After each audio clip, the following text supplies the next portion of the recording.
I am going to try my best not to be before you long. We are going to walk through the Bible. I am not going to prolong the time. I have the task before you tonight to go through the following chapters of Psalms. Yes, we are going to be in the book of Psalms. Psalms 131, Psalms 138 through 139, and Psalms 143 through 145. Again, I don't want to prolong the time because, yeah, it's a lot of stuff to get to. Um, Sorry if my camera looks funny and if I look how I look, but yeah, that's what we got today. So these psalms are powerful prayers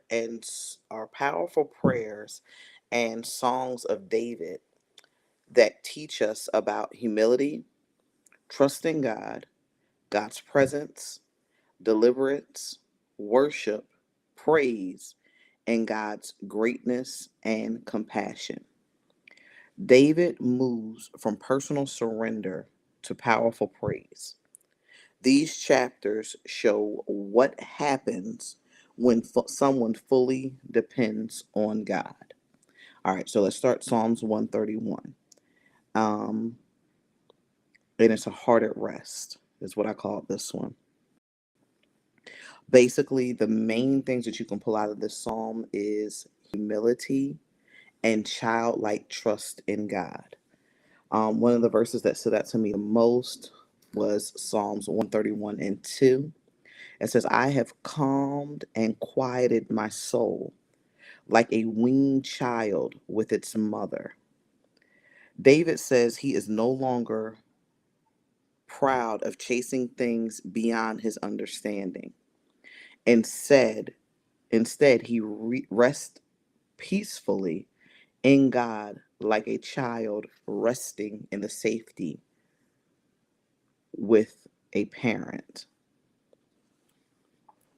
So some of the things that you can pull out of this psalm is pride creates anxiety, humility brings peace, trusting God means not needing to control everything. Ways that we can apply this in real life. Sometimes we stress because we don't want Sometimes we stress because we want answers immediately. David teaches us to quiet our hearts and trust God even when we do not understand. God is calling his believers from striving into resting. Spiritual maturity is not always loud. Sometimes it's a calm trust. All right, we're going to go right to Psalms 138. And if I had to give it any type of title, it's basically telling us God perfects what concerns us. The main theme in here that you can pull out is thanksgiving for God's faithfulness. The key verse that I feel like stood out the most is Psalms 138 and 8. The Lord will perfect that which concerneth me. David praises God for answering prayer and strengthening him during trouble. He declares that God's mercy and purpose will continue. Key points is God hears sincere prayers. God strengthens us in hard times. What God starts, he finishes. How we can apply this in our lives is even when life feels unfinished, God is still working behind the scenes, I'm sorry. Not mean all mean denied. I've known that before. God is still completing his promises over your life. All right, going right on to Psalms 139. God knows everything about us. God's intimate knowledge and constant presence is the main theme for this psalm. The verse that stood out to me was 139 and 7. whither shall I go from thy spirit? David explains that God knows every thought, word, and action. There is nowhere we can go to escape his presence. God formed us carefully and intentionally. What we can take away from this is God knows us completely. We are fearfully and wonderfully made. God is present in every season. The way we can apply this in real life is people may have misunderstand you, but God fully understands you. The enemy attacks identity because God created every person with divine purpose. God's complete knowledge of us should not create fear for us as believers. It should create comfort. Psalms 143, crying out for mercy. The main theme here is God is seeking God during discouragement and a spiritual battle. The verse that stood out to me was 143:10. Teach me to do thy will. In this psalm, David feels overwhelmed and pursued by enemies. He cries out for mercy, guidance, and deliverance. Instead of quitting, he seeks God's direction. What you can take away from this is it's okay to pray honestly. God already knows it anyway. God can handle our weakness, and hard seasons should push us towards God, not away from him. How we can apply this in our lives: when emotions are heavy, prayer becomes spiritual survival. Some battles are not just natural, they are spiritual attacks against your peace and your purpose. So we have to make sure that we're fighting those battles correctly. Right along, Psalms 144. And this is a reminder: God is our protector. The main takeaway from this one is victory and blessings come from God. The verse that stood out to me the most was the first one, Psalms 144:1. Blessed be the Lord my strength, which teacheth my hands to war. In this psalm, David praises God as his protector and his source of victory. He recognizes human weakness while celebrating God's power to rescue and bless his people.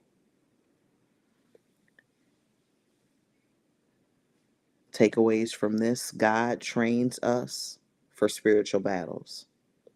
Victory comes through dependence on God. Blessed people are those whose God is the Lord. What can we apply in real life? Life requires spiritual preparation. Prayer, wisdom, and faith are a part of our training. God is equipping believers in this season for battles they once thought they could never survive. For the sake of time, I'm going to keep going. Psalms 145. The greatness of God. Main theme I feel like this psalm is covering is continuous praise for God's goodness and kingdom. Verse stood out to me the most, Psalms 145:3. Great is the Lord and greatly to be praised.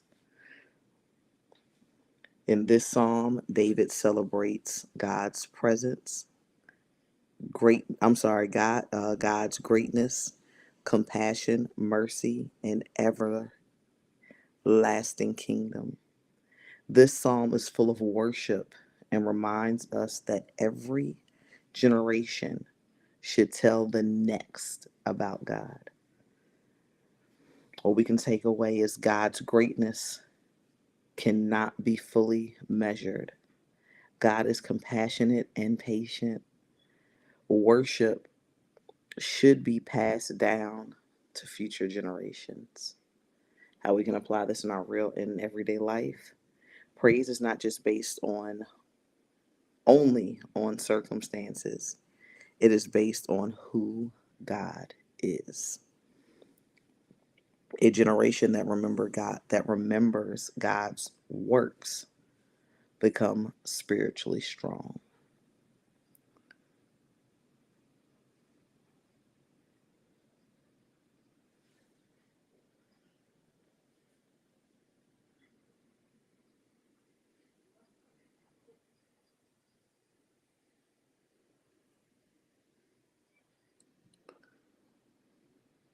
So I'm gonna go back over.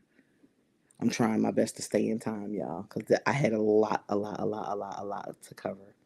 Make sure I did everything on my notes. Okay, so again, going back over the Psalms, we covered a lot. So Psalms 131 was rest in God. Psalms 138, trust in God's plan. Psalms 139, God knows and loves you. Psalms 143, seek God in hard times. Psalms 144, God gives victory. Psalms 145, praise God continually.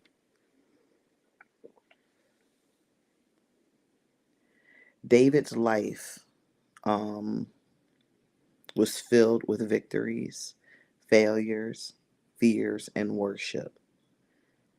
Yet through every season, he kept turning back to God.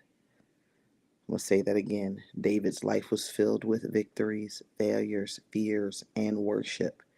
Yet through every season, he kept turning back to God.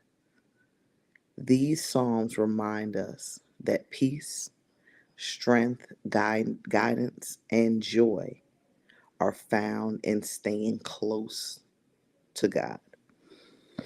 All right. So that's all of my notes. That's all that I have. I was trying my best to stay 15 minutes or under, and I feel like I did just that. Thank y'all so much for joining us for walking through the Bible. Again, I went through Psalms 138. I'm sorry, 131, 138, 139, 143, 144, and 145.